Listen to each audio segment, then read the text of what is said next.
across all ideologies, and it's a really important issue for so many of us. And I'm really happy to work around and along some really exceptional leaders that I've been able to work with, particularly those focusing on the threat that PFAS poses to communities across the country. For me, the issue of drinking water, as you know, is personal.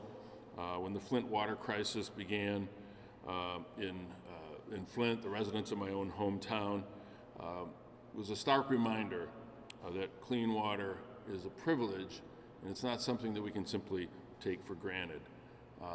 It ought to be a right, not a privilege, and we're going to do everything we can to try to make sure that happens. In the richest country in the world, it's not acceptable that drinking water, clean, affordable drinking water, is not available to every family all across the country.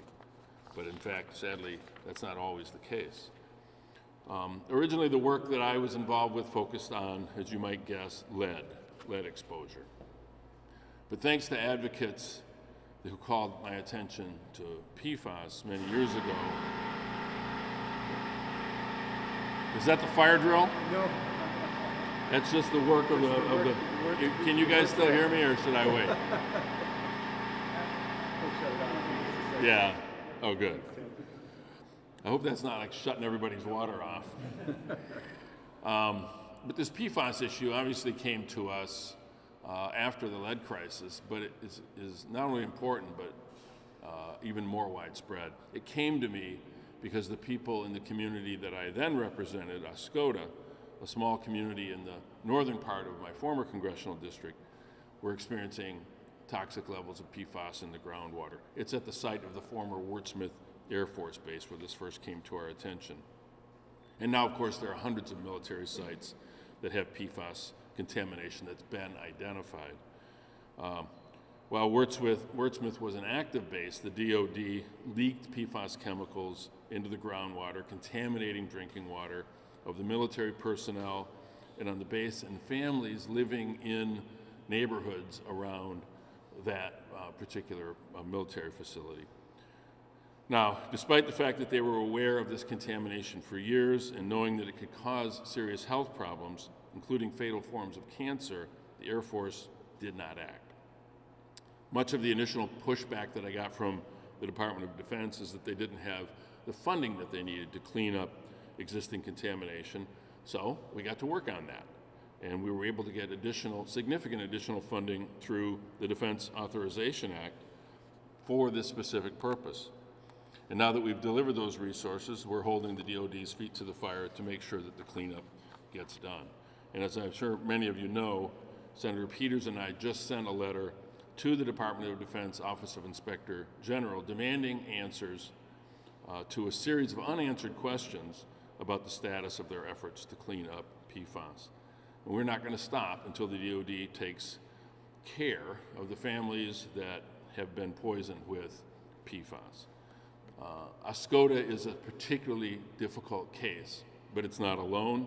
According to the Environmental Working Group, Oscoda is just one of nearly 7,500 sites across the country dealing with PFAS contamination, and it's got to be more than that. We find it where we look for it, and that's one of the reasons Michigan has so many identified PFAS sites, because we're looking. In 2019, I formed the Congressional PFAS Task Force. We launched that with the idea of building support for more aggressive and urgent action on PFAS. And through the task force, which is founded by 7 Republicans and 7 Democrats, it's a bipartisan effort, we pushed legislation to encourage the military to transition away from the firefighting foam that contains PFAS, as well to push for more robust resources to clean up the PFAS contamination on those military sites. But along with community leaders and advocates like the people here, we've also been able to drive home the message that cleanup alone is not enough. In April of this year, we saw that work pay off with 2 huge announcements from the U.S. Environmental Protection Agency. First, they issued the first ever drinking water standard for PFAS, something that we have spent many, many years fighting for. And second, they designated 2 of the PFAS chemicals, 2 of the most prevalent ones, PFOA and PFOS, as hazardous substances to ensure that polluters, not taxpayers, pay for the cost of that cleanup of that contamination. These new rules acknowledge that what we've known for years, that PFAS poses a grave danger to the health of our communities, but they're also a testament to what we can accomplish when we stand united and take on those interests that push back against these new responsible regulations to protect public health. We've made big strides. Our work's not done, but with support of the groups like the Great Lakes PFAS Action Network, the Michigan League of Conservation Voters, many others, we've introduced legislation to take the next step, to take better care of our PFAS-exposed communities. The first is the Vet PFAS Act, which I introduced to ensure that veterans and their families exposed to PFAS at military installations get the health care that they need, the benefits that they deserve from the U.S. Department of Veterans Affairs. We made a promise to those people who signed up to serve our country that we'd take care of them and their families, and this bill makes good on that promise so that PFAS-exposed service members get the care they need. Second piece of legislation is expanding the Access to PFAS Testing Act, which would require Medicare to cover PFAS blood testing at no cost to patients. In 2022, the National Academies of Sciences recommended doctors offer PFAS blood testing to people with a history of elevated exposure to these toxins. But these tests can cost upwards of $600, and insurance doesn't usually cover them, meaning that patients often forego testing that would allow doctors to sooner and more better treat PFAS-related conditions. And of course, the third piece of legislation, the Better Care for PFAS Patients Act, would require federal agencies to provide doctors with up-to-date guidance on how to best treat PFAS-exposed patients. The science is evolving on this. The ability to treat PFAS is evolving. We want to make sure that physicians have access to the up-to-date information, and that's what that third piece of legislation would do. So let me just say, for the people who have stood up to the very difficult to overcome special interests, not just private sector interests, but often the Department of Defense itself, you've demanded action on this critical issue, and I appreciate your partnership. I do look forward to continuing to work on these issues. And look, this is one of those issues where when we started all of this, people didn't even know how to spell PFAS. They didn't know what it was. They didn't know that it existed. I still remember some of the early reporting was right here in our state of mid-Michigan, in our area of Michigan, because we were the ones that initially exposed all of this.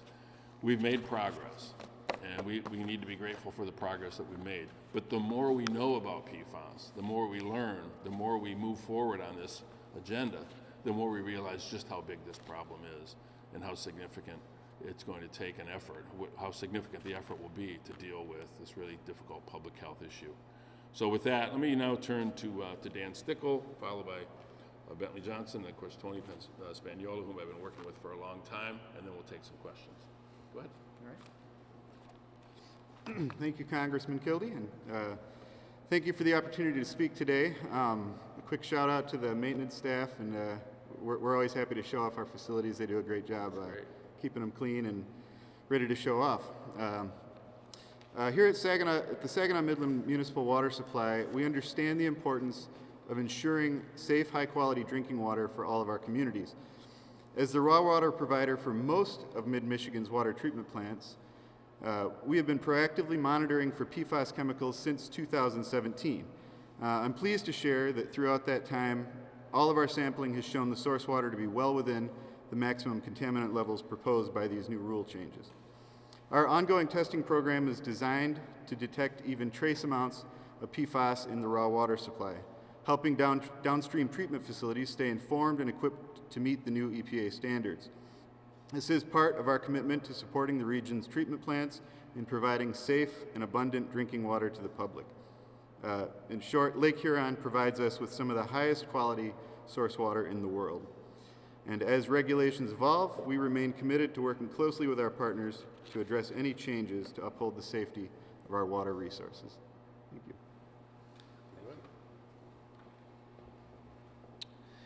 Well, thank you, Dan. And it is a pleasure to be here talking about this critical issue. My name is Bentley Johnson.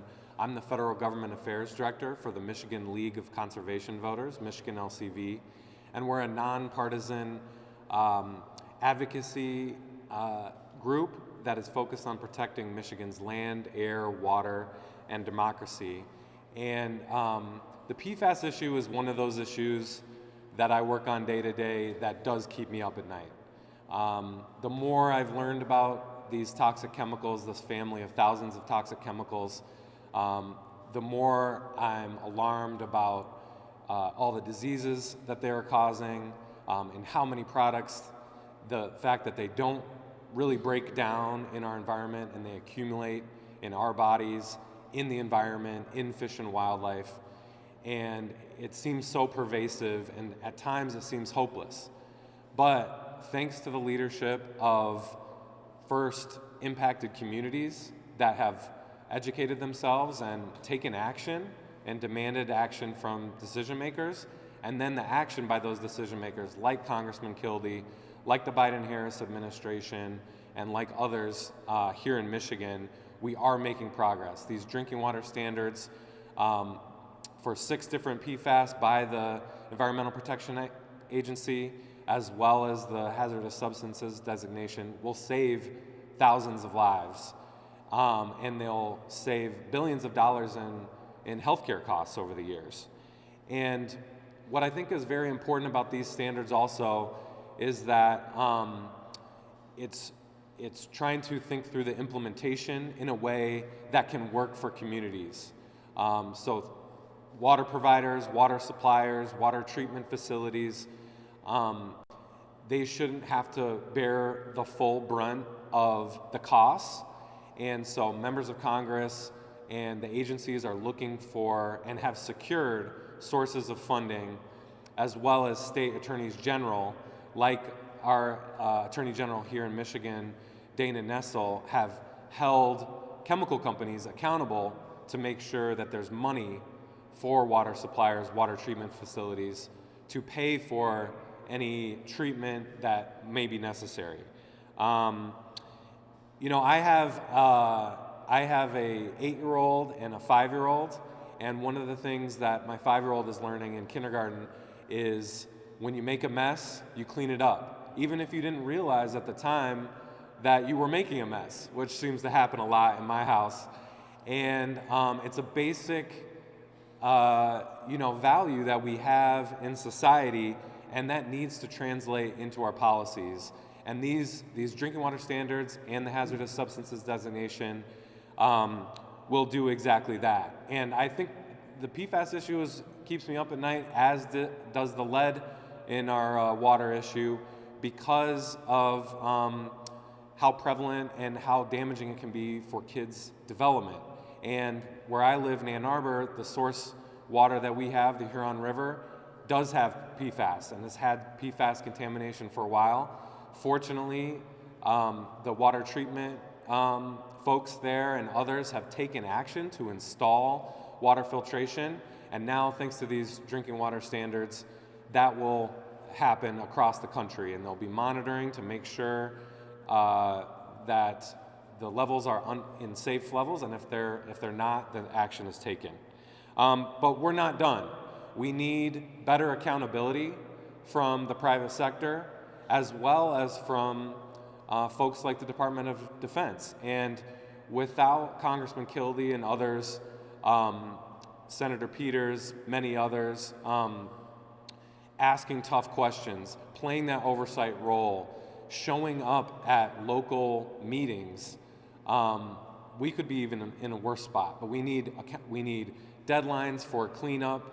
We need properly designed remediation and investigation. And right now, it's not to the level that impacted communities need. We also need to not bury our head in the sand, and we need to continue to look for those other ways that PFAS is being exposed to people, and so we need to do that without worrying, is this going to open up a new can of worms? It's better to do that work early and do the prevention than pay for all the cleanup at the end.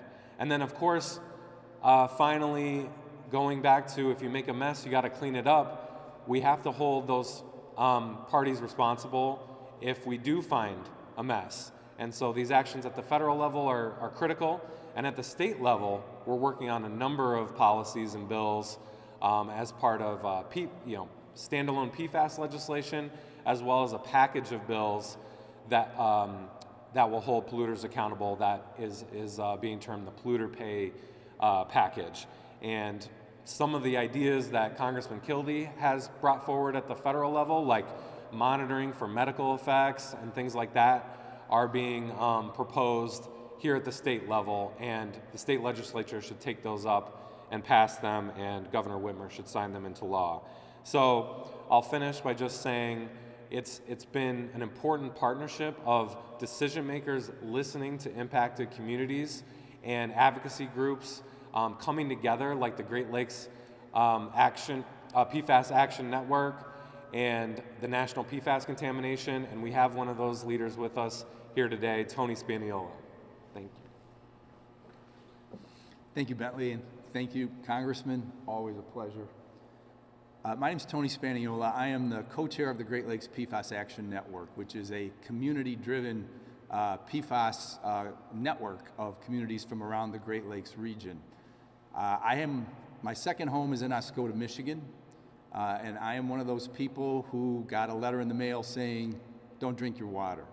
So I know what that's like. That changes your life. And that's happened too many places, too many times. Our friends in Flint really set the unfortunate path for us. And I want to tell you that when I received that letter, my first call was to Congressman Kildee's office. And I want to say that back in those days, 8-9 years ago, there were only a handful of us in the state who were talking about this P alphabet soup stuff. And Congressman Kildee and his staff were right there with us in the trenches, fighting the fight with the Department of Defense. And I really think that the foundation for so much that has happened over these last several years, the drinking water standards that were announced in April, the hazardous substance designation announced also in April of this year, without the leadership of Congressman Kildee, he was the first person in the Congress to take this issue up. And those of us in Oscoda remember that, we know that. We have had to fight for virtually everything we've gotten in our community, and that fight goes on. The Department of Defense is the largest and worst PFAS polluter in the United States. And the attempts to obtain accountability, as the Congressman and his staff well know, are hard fought. I say that we have to fight for virtually every inch of cleanup that we get, and that fight continues. Again, without Congressman Kildee's efforts, the 2020 cleanup actions that were taken by the Air Force, those would not have happened without Congressman Kildee. In fact, I've kidded with him and his staff that we ought to name them after him. The Air Force refused to take action, and until he engaged with the top of the Pentagon, nothing would have happened. So as we look to the future, the action that Congressman Kildee and Senator Peters on the Senate side led here just within the last couple of weeks, the Inspector General and the Department of Defense needs to look into these issues. We know in Oscoda that we're not the only place in the country where this is happening. Just up the AuSable River from us in Grayling, similar issues. Hundreds of sites around the country. We are the first. We are the very first in Michigan, the very first Department of Defense site in the world, and we've seen what happens when communities don't engage, when our elected officials don't engage in other parts of the country, and we're setting the standard, I think, to show other places how to do that. So as we look to the future, and there's still much more work to be done, there are a lot of PFAS chemicals that aren't regulated yet, and we can't take this whack-a-mole approach one at a time when these chemicals are proliferating. There's over 14,000 of them that we now know about. But again, the foundation has been laid. It has been laid right here in mid-Michigan, thanks to Congressman Kildee and his staff, and thanks to the people of my community and others like us around the state and the region. We're here, we're not going away, and I know even though the Congressman is going to move into the private sector, we certainly look forward to continuing to work with him and to continue that partnership into the future. Thank you. Thanks, Tony. Let me just say one thing. you know, one of the reasons we want to talk about this is to make sure that it's clear that while there has been progress made, there's a lot more work to do. I am leaving Congress at the end of this term, but the work will continue. But let's be clear, one of the reasons that we've had the success we've had is that with groups like Michigan LCV and Environmental Working Group and others, but most especially with citizens who have taken it upon themselves to advocate for themselves, and by doing so also advocating for people around the country. The citizen advocates, the people who are the most affected, and I'm thinking particularly of the group in Oscoda, educated themselves on this issue to the extent that they knew more about the issue than many of the professionals who were charged with dealing with this issue, whether it's at the EPA or even at some of the other agencies. Certainly more than the people at the Department of Defense did. So it makes our job significantly easier when we're armed with information and an educated group of local advocates who took it upon themselves to learn about this to be really effective advocates. And I got to give a shout out to Jake Bennett from my staff, who's been with me since I started in Congress. He became Oscoda famous. You did? Because he was one of those people that made sure to educate himself on this subject, and so that the work that we did could be as effective as possible. But we've got a lot more work to do. We'd love to throw it open to any questions and to any of us or a general question. Sure. Can you speak to that? I mean, you touched on it a little bit. Can you speak to the fact that you said there is plenty of more work to be done? We know that. Are you really hopeful that this is going to continue, or do you think that Congress and others will kind of push this aside and some other issue will become prevalent? Well, it's one of the reasons that we continue to do events like this, to continue to elevate the issue, because it's important that we keep the momentum going. When we started this, we only had a handful of us working on this. Like I said, the PFAS task force was a small group of members of Congress.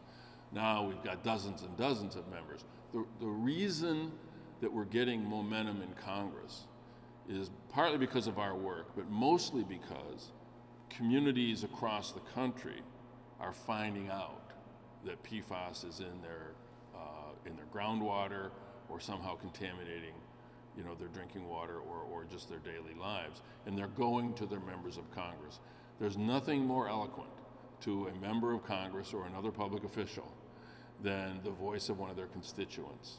And so the organizations that work with us do their best work by advocating and activating the citizens, and that's why, you know, LCV is such an important ally, because this is really a group of people that have decided they're going to do something and organize themselves, educate themselves.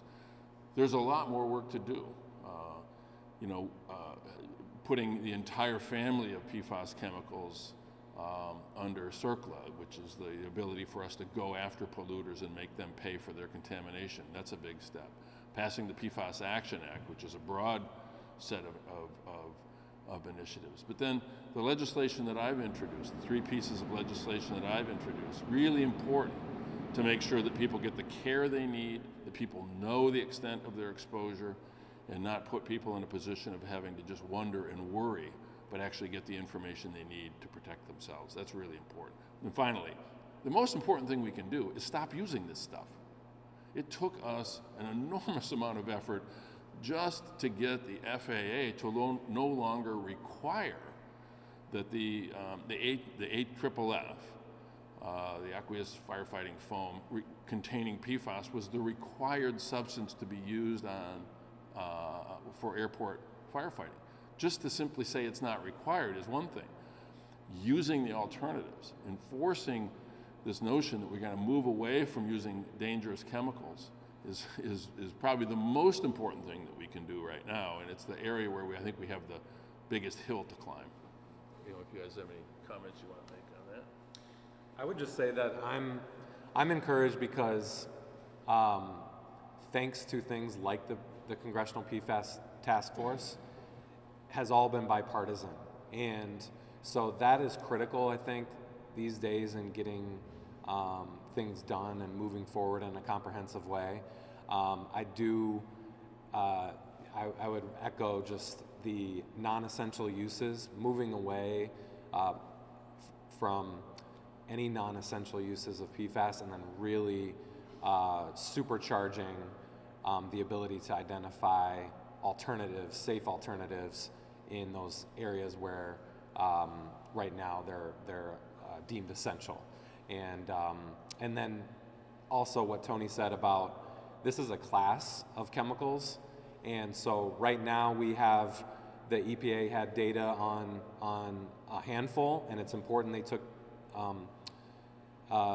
action on those. What we're worried is that the industry has already started moving away from some of those that are now regulated, and now we have these new types of PFAS that likely, or there's a lot of evidence that has a lot of health effects, and then those are being injected into the marketplace and into many uses too. So a lot to be hopeful about, but still a lot of problems here in this crisis. I would just say one thing.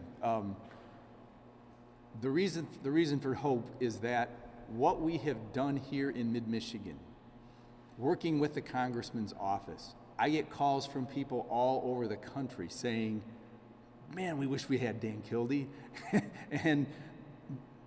But they do. They have members of Congress that they can reach out to, and it's really snowballed. I can remember going to the Capitol in 2018 and going from office to office, and members of Congress going, well, we don't have that in our district. And we're like, well, yeah, you do. So I think that this is really becoming a national movement. People understand the importance of safe drinking water. Flint really brought that to the fore.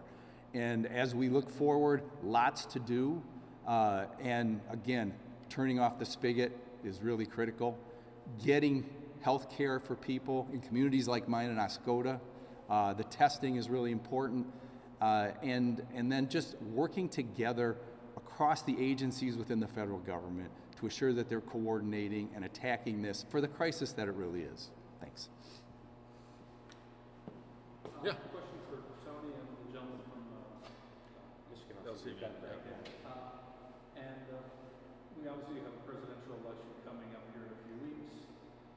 Do you either of you have concerns that whoever wins, that new administration may roll back the progress we've seen at EPA, that may help double down on the Defense Department's lack of accountability and stall whatever progress is on the other legislation you'd like to see?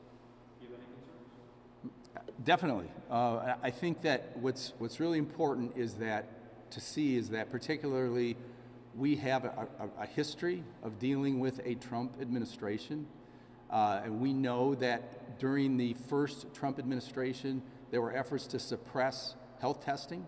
The Department of Defense gained a great deal of power and influence. Already had it, but even more so, outsized influence. We know that in Project 2025, which has now been disavowed by Mr. Trump, Project 2025 specifically talks about rolling back PFAS regulation. So yes, I'm very concerned. And I would say President Biden is not on the ballot right now. I have had the privilege to work with the Biden White House directly. They have been incredibly helpful. The PFAS EPA regulations would not have gone through, I don't believe, without the president's involvement in that issue. And so I think there's a very clear choice in this election in the PFAS world. And I'm not going to name names, but I think you know what I think about that. Thanks. If I could just further comment on that. It's yes, but I'll be even more specific because I entirely agree with what Tony just said. But to take it one step further, this is why when the EPA issued its regulations, we were grateful, but did not see this as the sustainable approach to dealing with PFAS. It's going to take congressional action. This has to be in law. The EPA has broad discretion, and we've encouraged them to use their discretion when they can.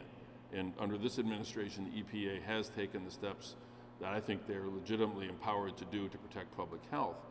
But congressional action, putting these requirements into law, on the books, does not, I think, would go further to ensure that future EPA administrators won't have the flexibility to remove these protections from public exposure to PFAS.